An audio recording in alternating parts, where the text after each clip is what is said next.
Two sides of the same coin. Those are the positrons to the to the. They did the first Holocaust. The Jews are doing this one. It's a whole different thing. See, here's the thing about we'll switch off.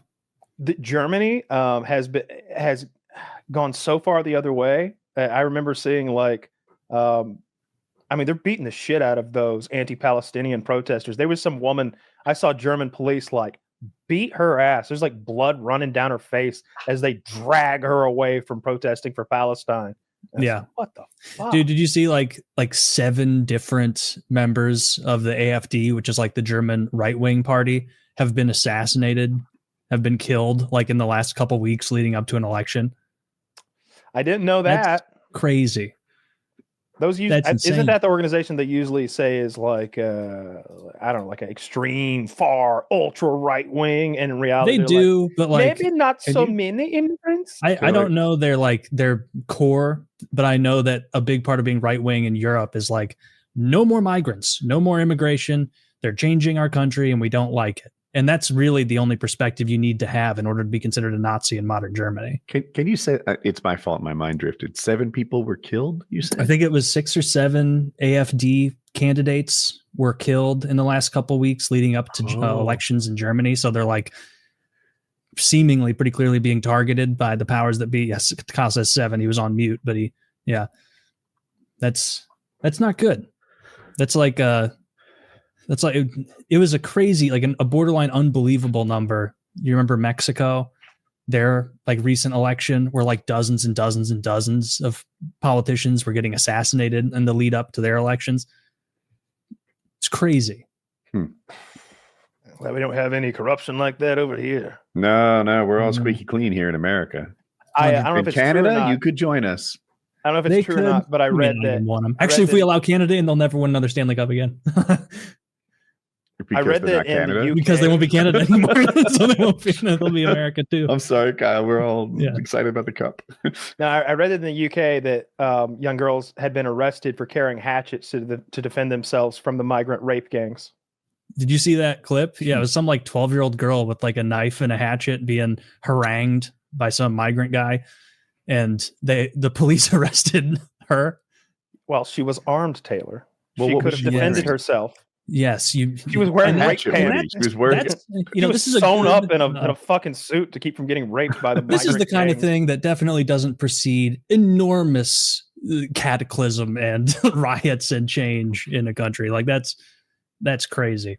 And meanwhile, they're arresting people for sporks. Get it together, guys. Come on. You can't even have cool knives. No guns. I'm just glad nobody over here is talking about taking our guns away when we have a little mishap. Hey, how about this?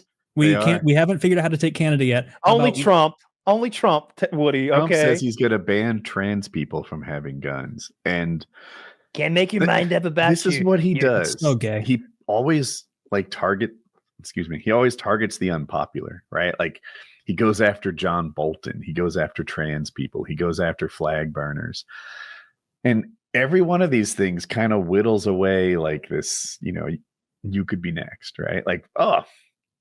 There was literally a Supreme Court case that decided burning flags was fourth, first, and second Amendment in order. But who wants to stand up for flag burners, right? I think those people are icky. Every time I see it, I'm disgusted. It's something about it. I don't know. I just bleed red, white, and blue, I guess. Rock but flag, I hate Eagle, to see Charlie. it. And everyone who does it is typically a person I very much don't like. It's never someone that I agree with burning a flag.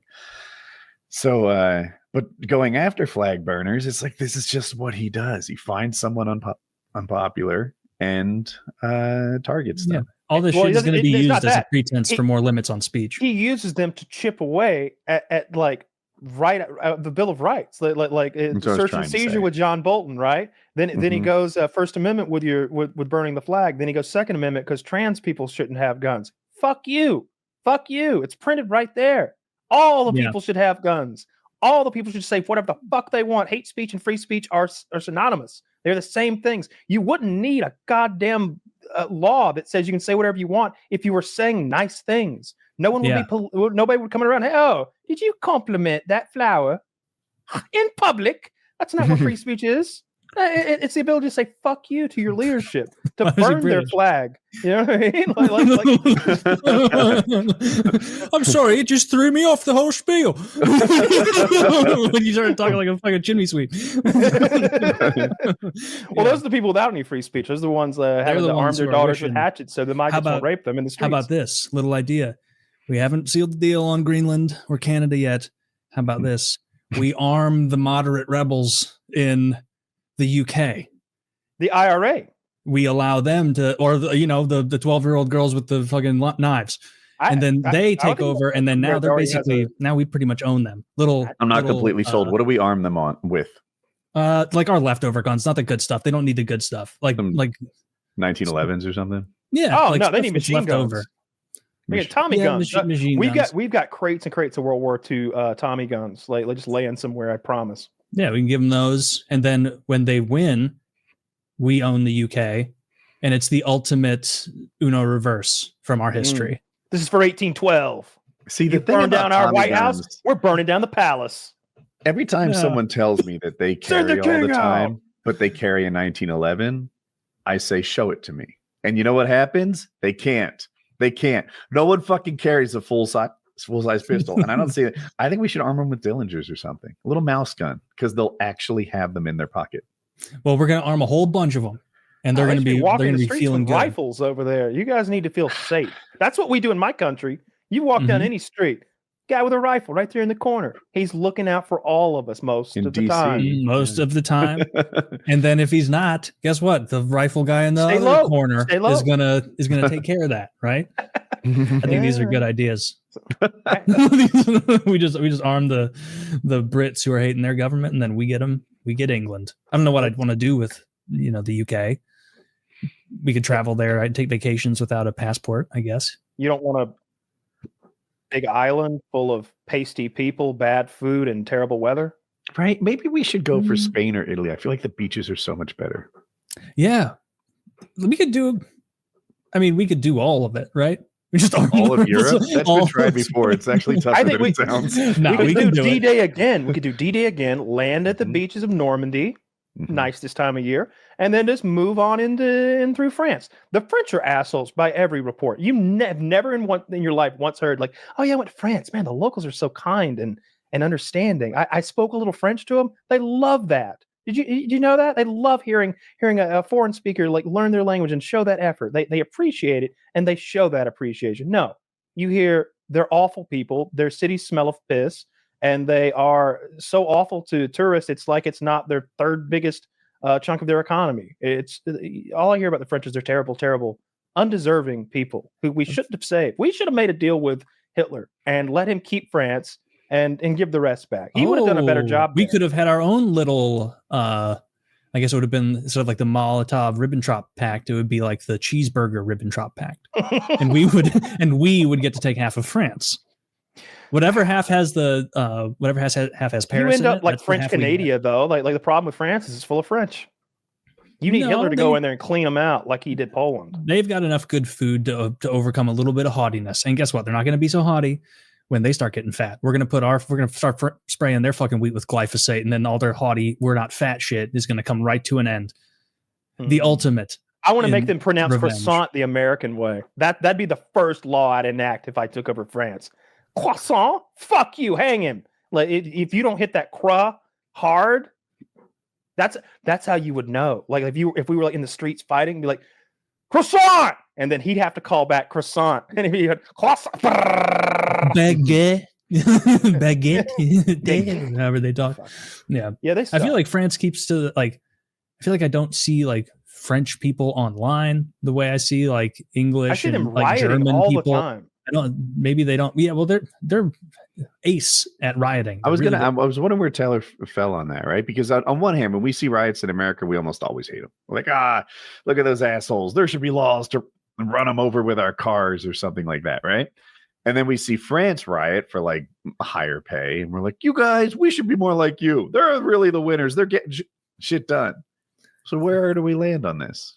I mean, usually they're rioting because of retirement age. About. They'll like raise the retirement age from 42 to 43, and they'll burn down half of Paris. They'll make the work week a full 30 hours, and suddenly the Arch of Triumph is lying in rubble. You know, like they want their creature comforts, and like in a first world society, maybe we should have that. I've seen people make the case for a 3-hour workday, and it's like I think it would be okay if we didn't have that 1% with half the world's wealth. We could probably squeeze that balloon, and all these little ones would inflate enough that we could get by on 15 hours a week of work a week, right? I don't know. There's a lot of jobs that just, if you weren't looking out for the shareholders and you were sharing the profits of these, you're thinking we nationalize all industry. Here's what I was thinking. Socialize. Spoke. I was like, all right, let's think back to my Cisco days. Let's say I work like 45 hours a week. How many were? He's like a mouse that fell in a tank of liquor. And he like crawled out so hard. I've been muting, but then I laugh and I'm like, the show's kind of missing the kickback. That was funny. And like, that's fair. Yeah, can't help it. And then, so if I worked 45 hours a week at Cisco, maybe 15 of them were really heads down productive hours. The other 30 were meetings or Reddit. So there are jobs that are 15-hour work week could work. I think it could work for many jobs. So I think it could work like production jobs. It's going to be a little weird, but jobs like the jobs that are a little bit like high school and college projects where you can technically do them in an hour. You don't need 3 weeks. I think that if people worked hard and got the 3 hours in, it would work out. But jobs like sales, I guess if the car dealership was only open for 3 hours a day, you'd show up during those 3 hours. Yeah. It'd be fun. Yeah. What about that'd be my drivers? political platform. Delivery driver. You need those guys to grind. Oh, we're not talking about people that actually work. They have to work. Oh, I'm talking about people like us who barely work. White-collar jobs. Yeah. Yeah.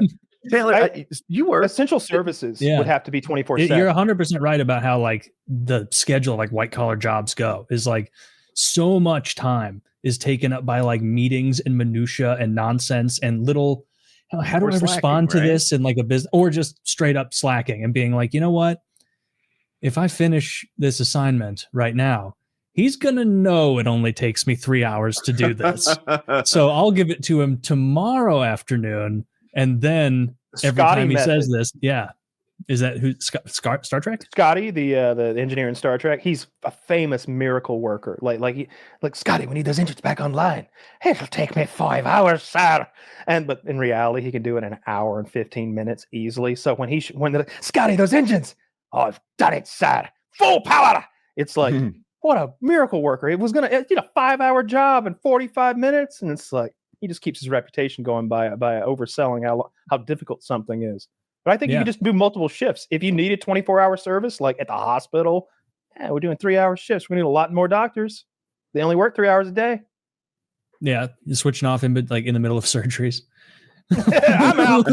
That's it for me. He's pulling the gloves off, throws them in the body. I'm handing you. I'm like, I do not envy you. I'm just like walking away. I made a real mess in there. I'm sorry. I zoned out 20 minutes.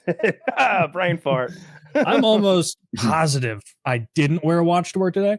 But if you that happens so much.